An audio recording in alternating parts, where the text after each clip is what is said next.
یا پہلے کیوں اتنی عام نہیں تھی؟ ہم نے اس کو اپنی مجبوری بنایا ہے۔ تو جب کسان اور آڑتی دونوں ہی ذہن بنا لیں گے کہ اس طریقہ کار سے بچنا ہے، تو ان کے پاس ایک نہیں درجنوں حل موجود ہوں گے، ورنہ بیان کرنے والے بیان کرتے رہیں گے۔ جیسا کہ وہ سرکاری گاڑیوں والا مسئلہ جی میں بیان تو کر رہا تھا، جی لیکن دل میں ایک مایوسی بھی موجود تھی کہ پتہ نہیں کوئی عمل کرے گا یا نہیں کرے گا۔ تو خیر، مبلغ کا کام تو بیان کرنا ہوتا ہے، اور امید بھی ہوتی ہے، ایسا نہیں کہ امید نہیں ہوتی، لیکن ایک یہ بھی اندازہ ہوتا ہے کہ لوگوں کی ایک تعداد ہے جو عمل نہیں کرے گی، سن لے گی، عمل نہیں کرے گی۔ ان کو سب پتہ ہے صحیح کیا ہے اور غلط کیا ہے، لیکن جیسا کہ انہوں نے کہا کہ ہم نے علماء سے پوچھا ہے، جی تو یہ پوچھنے کے بعد بعض آ گئے ہوں گے۔ جی تو ایک طبقہ وہ بھی ہے کہ جو پوچھتا ہے اور عمل کرتا ہے۔ جی تو یہ جو معاملہ ہے اس بارش کی طرح ہے کہ جب بارش برستی ہے تو زرخیز زمین سرسبز ہو جاتی ہے، جس زمین میں دلدل ہوتا ہے وہ اور زیادہ دلدلی ہو جاتی ہے، جی اور زیادہ اس میں کیچڑ آ جاتا ہے۔ تو بات یہ ہے کہ جو علم دین ہے بلا شبہ بارش سے بھی بڑھ کر نعمت ہے، ٹھیک، اور جب یہ علم دین نشر و اشاعت جب اس کی جاتی ہے تو اب حاصل کرنے والے پر ہے، ممکن ہے کسی کی ہلاکت میں اور اضافہ ہو جائے سن کر، ٹھیک، اور کوئی اس سے سنور جائے صحیح، اور اس کی آخرت بن جائے۔ دونوں پہلو موجود ہیں۔ ٹھیک ٹھیک ہے جی۔ اگلی کال کی طرف بڑھتے ہیں، دیکھتے ہیں ہمارے سے کیا سوال کیا جا رہا ہے۔ سر میرا سوال یہ ہے کہ میں کام کرتا ہوں فال سیلنگ کا، چھتوں کا، تو اکثر نا مجھے جھوٹ بولنا پڑتا ہے۔ ایک سے دوسرا کام پکڑو تو وہ مالک جو نا یقین نہیں کرتے، تو مجھے کوئی بتائے کہ میری مجبوری بن جاتی ہے جھوٹ بولنا کہ میں کیا کروں؟ اچھا جی، جھوٹ بولنا مجبوری بن جاتی ہے۔ دیکھیں، پہلی بات تو یہ ہے اس طرح سوال نہیں کرنا چاہیے کہ میں یہ گناہ کا کام کرتا ہوں، کیونکہ ایک ہوتا ہے گناہ کرنا اور ایک ہوتا ہے گناہ کا اظہار۔ ٹھیک، علامہ نووی رحمۃ اللہ تعالی علیہ نے بڑی تفصیل سے گفتگو کی ہے اس مسئلے پر کہ گناہ کا جو اظہار ہے وہ بھی گناہ ہوتا ہے، لیکن اس کے مستثنیات موجود ہیں۔ ٹھیک، بندہ علماء کے پاس جب مسئلہ پوچھنا جائے جی تو وہ اپنا جو مدعا ہے وہ بیان کرتا ہے، تو ٹھیک، اس کو بعض صورتوں میں رخصت ملتی ہے، ٹھیک ہے، لیکن چونکہ یہ ایک اوپن فورم ہے جی اور سب سن رہے ہیں، صرف میں نہیں سن رہا، سب سن رہے ہیں، تو اس لیے یہ ضروری ہے کہ یوں کہا جائے کہ کوئی شخص اس طرح کام کرتا ہے ٹھیک ہے، اور وہ شخص یہ کہتا ہے کہ اس کی یوں مجبوری ہے، اس کی یہ پریشانی ہے، ٹھیک، اس کو کام نہیں ملے گا، اس کو یوں بولنا پڑتا ہے جھوٹ، ٹھیک، یوں کر کے بھی سوال پوچھا جا سکتا ہے۔ ٹھیک ہے، اب دیکھیں، جھوٹ بولنا تو گناہ کا کام ہے، اور بات یہی ہو رہی ہے کہ ہم تجارت کو بیان کر رہے ہیں کہ جی تجارت اور ذرائع آمدنی کس طرح اچھے ہو سکتے ہیں۔ تو دین اسلام نے ہر ایک فریق کے حقوق مقرر فرمائے ہیں۔ آپ اجرت پر کام کرتے ہیں، آپ کے بھی حقوق ہیں، جو آپ سے کام لیتا ہے، جو آجر ہے، اس کے بھی حقوق ہیں۔ آپ دونوں پر یہ ذمہ داری ہے کہ اپنے اپنے حقوق کی پاسداری کریں۔ صحیح، جب آپ جھوٹ بولیں گے تو لا محالہ کسی نہ کسی کوتاہی کا ارتکاب کر رہے ہوں گے۔ آپ پیمائش میں جھوٹ بولیں گے، آپ میٹیریل کی جو ساخت ہے اس کا معیار ہے اس کے بارے میں جھوٹ بولیں گے، یا آپ جو ہے وہ لیبر غلط چارج کریں گے کہ جی اتنا خرچہ آیا، حالانکہ اتنا خرچہ نہیں آیا ہوگا۔ تو یوں اس طرح کے معاملات کے اندر جب آپ جھوٹ بولیں گے تو ہوگا کیا، سامنے والے کے جو رائٹس ہیں، جو حقوق ہیں، وہ تلف ہو رہے ہوں گے، تو وہ ایک ایکسٹرا غلطی ہے، اس کے جو حقوق تلف ہو رہے ہیں وہ تو دوسرا گناہ ہے، ٹھیک، لیکن جو آپ نے جھوٹ بولا ہے اس کا بھی تو گناہ ہے۔ ٹھیک، تو یوں یہ بات آپ ذہن سے نکال دیں کہ جھوٹ اگر آپ بولیں گے تو آپ کو کام نہیں ملے گا، آپ کو جو ہے وہ مشکلات ہوں گی، پریشانی ہوگی، تنگی ہوگی، ایسا نہیں ہے۔ اللہ تبارک و تعالیٰ نے برکت جو ہے وہ پاکیزہ چیز میں ہی رکھی ہے، تو سچائی میں بلا شبہ برکتیں موجود ہیں۔ تھوڑی سی ہمت کریں اور پھر دیکھیں اللہ تبارک و تعالیٰ کس طرح آپ کو جو ہے وہ غیب کے خزانوں سے عطا فرماتا ہے۔ قرآن مجید فرقان حمید میں واضح فرما دیا گیا کہ اگر بندہ حرام سے بچتا ہے یعنی تقوی اختیار کرتا ہے، حرام سے بچتا ہے، تو اللہ تبارک و تعالیٰ اس جگہ سے اسے رزق دیتا ہے جہاں سے اس کے وہم و گمان میں بھی نہیں ہوتا۔ اگلی کال کی طرف بڑھیں مفتی صاحب؟ جی اگلی کال دیجیے۔ ماشاءاللہ، احکام تجارت سلسلہ بہت ہی پیارا معلوماتی سلسلہ ہے، ہمیں جائز اور ناجائز کا پتہ چلتا ہے۔ مفتی صاحب سے میرا ایک سوال عرض یہ ہے کہ ایک ٹیلر ہے جو کسٹمر سے 1.5 میٹر میں ایک کرتے کی سلائی کا مطالبہ کرتا ہے۔ اب وہ اس کسٹمر نے 150 میٹر دیے 100 کرتے کے بنانے کے لیے، لیکن اس 150 میٹر میں جب 100 کرتے نکالے جاتے ہیں تو اس میں 1 یا 2 عدد زائد نکل جاتے ہیں۔ تو یہ زائد والا چونکہ مطالبہ ہوا تھا 1.5 میٹر میں 1 پیس نکالنے کے، یوں 150 میٹر میں 100 پیس نکل گئے، لیکن 2 پیس اس میں زائد اگر نکل جاتے ہیں تو وہ زائد والا عدد 2 عدد وہ کرتا کس کا ہوتا ہے، اس کا حقدار کون ہے؟ جواب ارشاد فرمائیں، جزاک اللہ خیرہ۔ مسئلہ بڑا واضح ہے اور یہ بات طے ہے کہ کپڑا جو ہے وہ مالک کا ہے، ٹھیک ہے، مطلب جس نے کپڑا دیا ہے وہ اسی کی ملکیت میں رہے گا، صحیح، تو کرتا بھی لامحالہ اسی کا ہوگا، لیکن مالک پر یہ ذمہ داری ہوگی کہ ایسا نہیں ہے کہ وہ 100 کرتوں کی اجرت دے، صحیح، اگر 2 کرتے زائد بن گئے ہیں جی تو 2 کرتوں کی بہرحال اس کو اجرت دینی چاہیے۔ ٹھیک ہے، یہ مطلب تنازع ہو سکتا ہے کہ مالک کہے کہ میں تو اجرت نہیں دوں گا، کپڑا بچ گیا تھا تو تمہیں جو ہے وہ مجھ سے پوچھنا چاہیے تھا، میں تو 100 کا ہی آرڈر دیا تھا۔ اس پر بہرحال گفتگو ہو سکتی ہے، ٹھیک ہے، گفتگو کا دروازہ کھلا ہے، لیکن معاملے کو اگر حل کی طرف لے کر جائیں جی تو اس کا حل یہی ہے کہ جو اضافی کرتے ہیں وہ مالک کے ہیں، ٹھیک ہے، اور مالک کی ذمہ داری ہے کہ اضافی کرتوں کی جو اضافی اجرت بنتی ہے جی وہ اضافی اجرت جو سینے کی ہے وہ اس درجی کو دے دی جائے۔ ٹھیک ہے۔ مفتی صاحب، اگر مالک جو ہے برضا اور رغبت جو ہے وہ اس کو ہبہ کر دے، درجی کو بولے چلو میں نے تو 150 میٹر دیا تھا، مجھے تو اپنے 100 کرتوں سے غرض تھی، اب تم نے بچت کرا کر یا جو بھی ہے، کیونکہ وہ ایک ہی تھان ہوگا تو اس میں سے نکل آتے، اگر 2 کرتے نکل آئے ایکسٹرا تو وہ تم رکھ لو، اگر وہ برضا اور رغبت بس یہ نہ ہو کہ درجی صاحب خواب و خیال میں سوچیں کہ دیکھو یہ تو 2 کرتے زائد ہو گئے، مالک نے تو مجھے ہبہ کر دیا ہوگا، مالک نے مجھے چھوڑ دیا ہوگا، مالک کیا کرے گا ان کا، میں خود رکھ لیتا ہوں۔ اچھا، تو ایسا معاملہ نہ ہو، خود ہی مطلب اس کا حکم خود نہیں لے، فیصلہ نہ کرے۔ ٹھیک ہے، اگر مالک دیتا ہے تو ٹھیک ہے، اس کا مال اس نے دے دیا، ٹھیک، لیکن درزی بہرحال اس کو یہ حق نہیں ہے کہ اجازت لینی ہوگی ساری، اجازت کیوں لے گا؟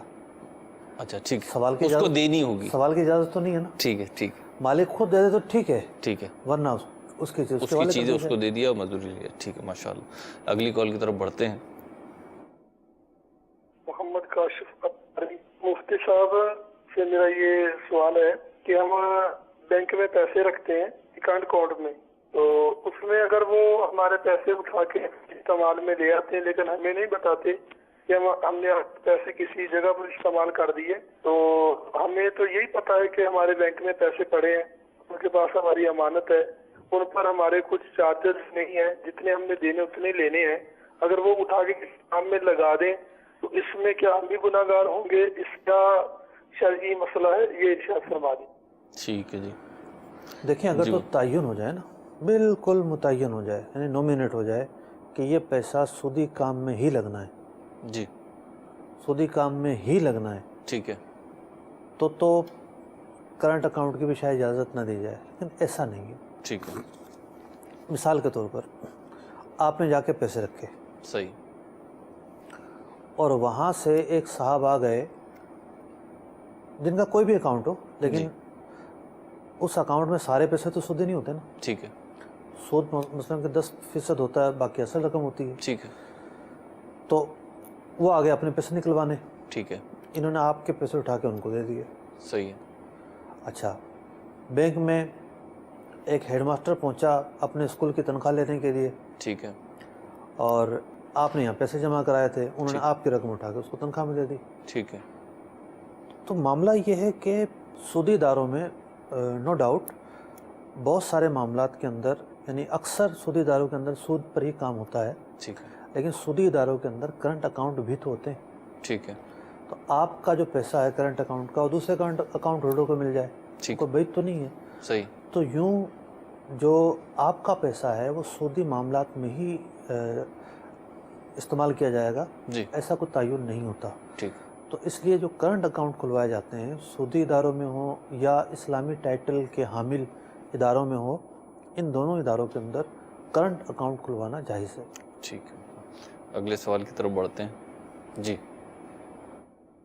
میں فیصل بات کر رہا ہوں لاہور سے۔ میرا سوال یہ ہے کہ میرے کاروبار موبائل فون ایکسیسری امپورٹ کا بزنس ہے۔ ہمارا کام ادھار دیے بغیر نہیں چلتا، اور ادھار اس مالیت میں ہوتا ہے کہ لاکھوں روپے کا ادھار ہوتا ہے، تو اس کے بعد پھر ان کو لینے کے لیے بھی ایک بہت ہی واسطے ٹلے اور عجیب و غریب معاملات میں ہو جاتی ہے بات، پیسے ریکور بھی بہت مشکل سے ہوتے ہیں، پریشانی ہے اس بات میں نا۔ تو آپ کیا سجیسٹ کرتے ہیں کہ ادھار پہ کام کرنا چاہیے یا کیش پہ جتنا ہو بس اتنا ہی کرنا چاہیے؟ اگر کیش پہ کریں تو پھر کام ایک محدود طریقے سے ہوتا ہے، اور اگر ادھار پہ کریں تو پھر لوگ کہتے ہیں سارا ہی دے دو، پھر بعد میں پیسے بھی ترلوں کے ساتھ اور عجیب و غریب معاملات سے ملتے ہیں نہیں ملتے ہیں۔ کیا کہتے ہیں اس کے بارے میں؟ جی دیکھیں، ایک تو ہم مذمت کرتے ہیں شریعت کی روح سے ٹھیک ہے، کہ جو لوگ ادھار پر مال لے جاتے ہیں، مدت پوری ہو جاتی ہے اور وہ استطاعت رکھتے ہیں لوٹانے کی اور نہیں لوٹاتے، تو بہرحال وہ غلط کرتے ہیں۔ ٹھیک، اور دوسری بات یہ ہے کہ آپ نے جو پوچھا ہے اس کا تعلق مشورے سے ہے، جی تو مجھے کیا کرنا چاہیے؟ تو مشورہ یہ دیا جا سکتا ہے کہ پہلی ترجیح میں تو آپ نقد پر کام کریں، پھر آپ ایسی پارٹیوں کو مال دیں جو آپ کو زیادہ تنگ نہیں کرتی۔ ٹھیک ہے، مطلب ہوتا ہے کاروبار کے اندر بعض اوقات پارٹیاں کچھ نہ کچھ رکھتی ہیں، ٹھیک، ایک جو ہے وہ ڈیل کے پیسے رکھ لیے، دوسرے کو اتار دیے، ایک کے رکھ لیے دوسرے کو اتار ٹھیک۔ دیے، یہ رولنگ میں رہتا ہے معاملہ۔ تو جن پارٹیوں سے آپ کو لگتا ہے کہ یہاں مشکلات کم ہوتی ہیں تو ان کے ساتھ آپ کام کر لیں۔ تو بہرحال نقد بیچنا بھی جائز ہے، ادھار بیچنا بھی جائز ہے، اور اب معاملہ آپ کی مرضی اور اختیار کا ہے۔ دنیا داری کے اندر پریشانیاں تو ہیں، دنیا داری کے اندر پریشانیاں تو ہیں۔ مجھ سے ویسے یہ ادھار کا جو معاملہ ہے کہ ادھار لے لیتے ہیں لوگ، مارکیٹ میں یہ عام رواج ہے کہ یعنی آپ ایک چیز لے کر جائیں، بھائی یہ میں بیچنے کے لیے آیا ہوں اور کیش پہ دوں گا، جتنا لینا ہے آپ کو لے لو۔ وہ لے نہیں لے، اور لے گا بھی تو ایک دو چیزیں لے لے گا، وہ ایک دو آئٹم لے لے گا آپ سے، کیش دینا اسے۔ ادھار لے کے جائیں تو وہ کہے گا پوری ٹوکری دے دو، پورا گودام ہی دے دو، جمع کرا دو، کیونکہ اب تو بک گیا تو دے دوں گا، نہیں بکا تو بس وہ پڑا ہوا ہے، اور بک بھی گیا تو پھر بھی وہ مطلب اسلامی تعلیمات کے حوالے ابھی آپ نے بیان تو کر دیا، مطلب ایک اجتماعی مسئلہ ہے یہ، ایک چھوٹا دکاندار ہو، بڑا دکاندار ہو، چھوٹی فیکٹری ہو، بڑی فیکٹری ہو، ایک روٹین ہے یہ۔ اصل میں بعض اوقات تو فزیکلی کاروبار ہی ہو رہا ہوتا ہے نا، جی بعض اوقات لوگ یہ سوچ رہے ہوتے ہیں کہ ایسا کیا کریں ہمارے ہاتھ میں پیسہ آ جائے، یعنی ایسے دکاندار بھی دیکھے گئے ہیں کہ بہت بڑے لاٹ کے اندر ادھار مال لے لیں گے جی اور مارکیٹ میں ہول سیل میں بھی وہ مال اتنے کا نہیں ملتا، اس سے کم میں وہ بیچ کے بس ان کا مقصد یہ ہوگا کیش ہمارے پاس آ جائے۔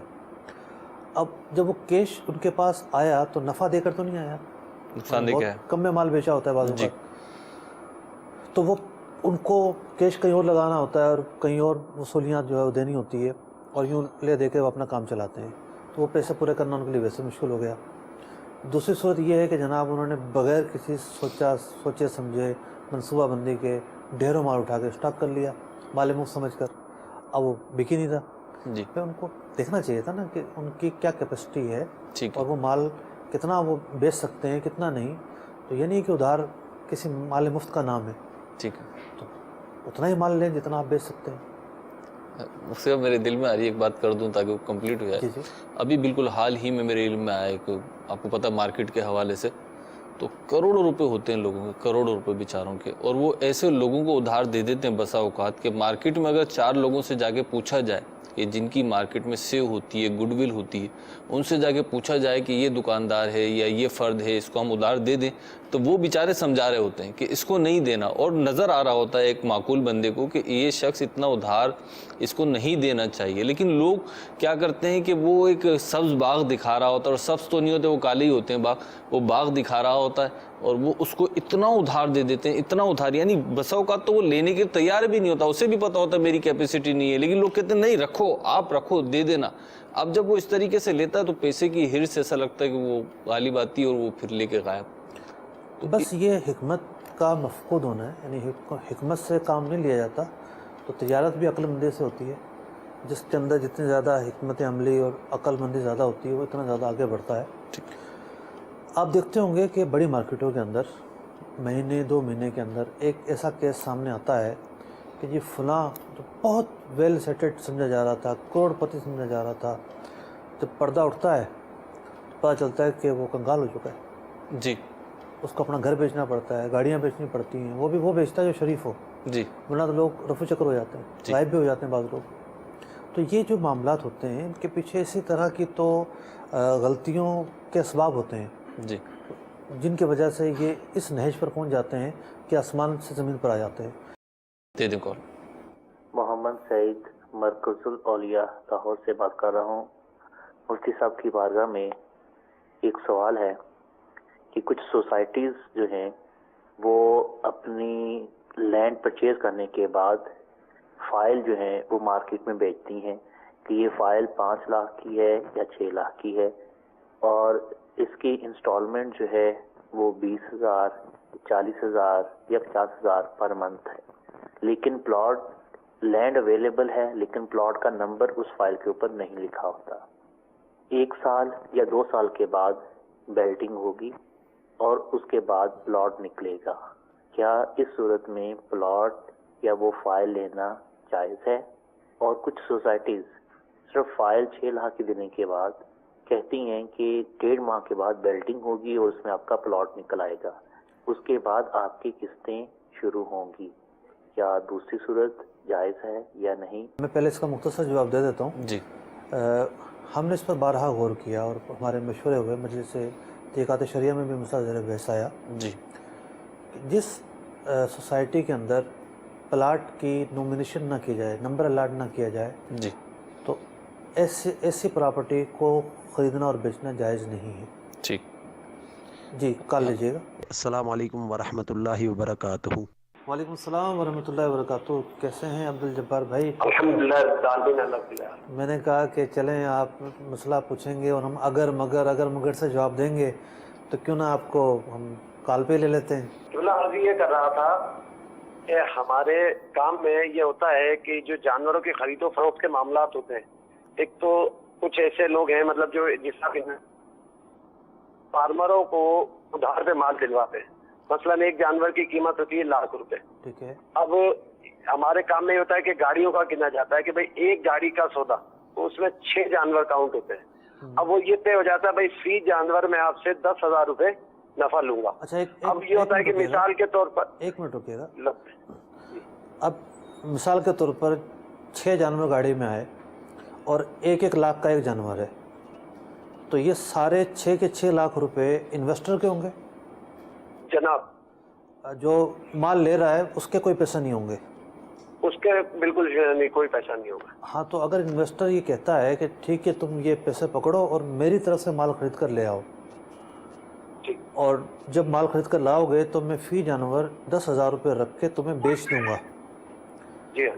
اس کے بعد دوسری ڈیل بھی ہوتی ہے؟ نہیں, اس کے بعد دوسری ڈیل نہیں ہوتی, بس یہ طے ہوتا ہے کہ بھائی اتنا نفع لوں گا تو اس طریقے سے کام ہوتا ہے. لیکن بعض حضرات اس طریقے سے ڈیل کرتے ہیں کہ بھائی میں 6 جانوروں کی قیمت وہ فکس کر دیتا ہے, بھائی میں 7 لاکھ روپے آپ کو دوں گا, اس 7 لاکھ روپے میں آپ جانور خرید کے لے آؤ. اب وہ ایسا بھی ہوتا ہے کہ وہ 6 جانور 7 لاکھ سے کم میں بھی آ جاتے ہیں, وہی جانور 7 لاکھ سے زیادہ قیمت میں بھی آ جاتے ہیں. تو اس صورت میں نفع کرنا کیسا؟ دیکھیں, یہ دونوں صورتیں ایک شخص پیسے پہ کرتا ہے, ایک شخص مال کی تعداد پہ کرتا ہے. یہ دونوں صورتیں ہی غلط ہیں, یہ دونوں صورتیں غلط ہیں, لیکن حل موجود ہے. تھوڑا سا ایک معمولی سی ترمیم کر لیں تو یہ صورت جائز ہو سکتی ہے. یہ ہو سکتی ہے کہ یہ ان کو اپنا نمائندہ بنا کر بھیج دیں کہ مجھے تو مال کی پہچان نہیں ہے, مجھے اندازہ نہیں ہے مال کیسا ہوگا, میری طرف سے تم جا کر مال خرید کر لے آؤ, اور جتنے کی خرید کر لاؤ اور جو لاگت لگے وہ لے کر یہاں آ جاؤ, اپنے باڑے میں مال رکھ لو. پھر یہ شخص وہاں جائے اور وہاں جانے کے بعد کیلکولیٹ کرے, مطلب اضافہ کرے 10,000 روپے جو اس کا نفع لینا ہے یا 5,000 لینا ہے, جتنا بھی لینا ہے, اور وہ یہ کہے کہ اب میں نے یہ جانور اتنے مہینے کی ادھار میں تمہیں بیچے, اتنے پیسے میں بیچے. تو یوں جب وہ دوسری ڈیل کر لے گا تو ان کا جو یہ کام ہے وہ جائز ہو جائے گا. جزاک اللہ تعالیٰ خیرہ. ماشاء اللہ مفتی ہمارے سلسلے کا وقت بھی اختتام کو پہنچا ہے. اللہ رب العزت ہمیں علم دین سیکھنے اس پہ عمل کرنے کی توفیق عطا فرمائے. صلو علی الحبیب صلی اللہ تعالی علی محمد صلی اللہ تعالی علیہ وسلم. رزق حلال دے مجھے اے میرے کبریا، رزق حلال دے مجھے اے میرے کبریا، دیتا ہوں تجھ کو واسطہ تیرے حبیب کا.